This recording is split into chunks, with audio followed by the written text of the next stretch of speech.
Senator from West Virginia. Thank you, Mr. President. I'd like to thank my fellow Senator, Senator Ernst from Iowa, for leading the delegation trip that we took this past weekend, the bipartisan delegation. It was most informative, impactful, and she did a wonderful job leading that, and I was proud of the efforts.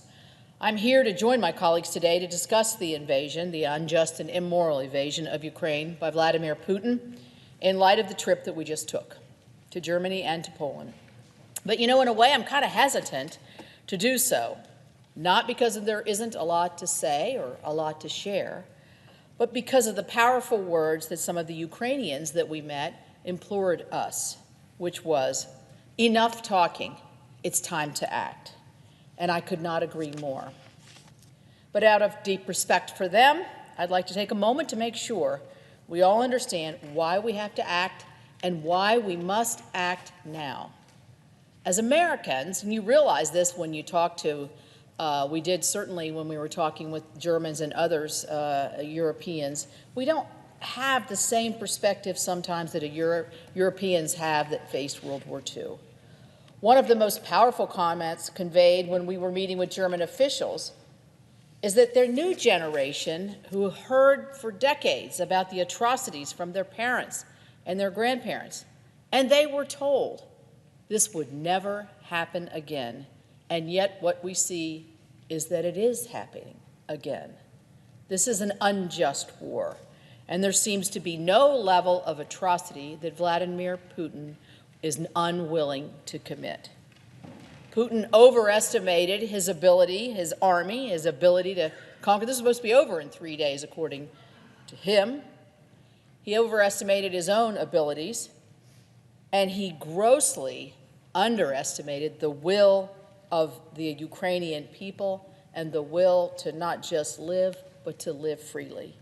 On top of this, Putin has also failed to understand the commitment of the free world, of NATO, to stand up for freedom, and we certainly saw that over the last several days. We in our nation and our history know that freedom is worth fighting for, and it's also worth defending. We have generations have done this in our past and will do this in the future, and we believe this to our core. But we also believe that the deliberate and evil bombing of hospitals, targeting supply routes, and killing civilians are the actions of war criminals. But in the face of all of this evil, we see hope. We see hope from the Ukrainian people. We see hope from the Ukrainian leadership. We see hope from the Ukrainian military. And we see hope in our own military forces as a part of NATO, including all nations of NATO, as well as the generosity of people around the world. The non-governmental organizations we saw helping at the refugee center, and most especially the Polish people. We saw them stepping in militarily and on the humanitarian side as an incredible outpouring. We saw this firsthand at the refugee center. Poland has now taken in over 2 million people into their country, which is more than the entire population of my state.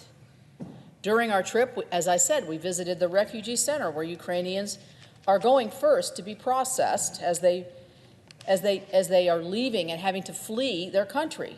After this, they end up not at another refugee center, but most likely in somebody's home or a friend. That is the level of care and support that they are receiving.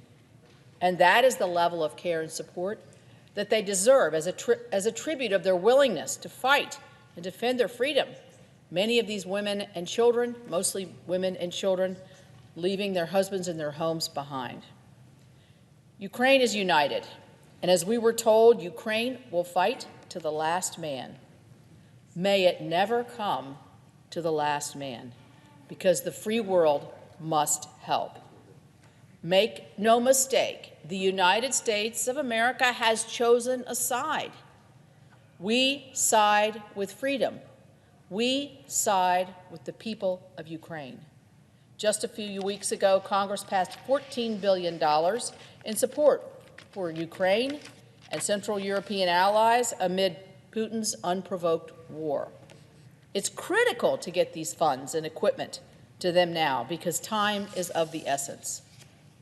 As an example, Congress took an extra week to pass this package. When you're there on the ground talking to the leadership who are trying to push back on Putin, a week is a lifetime.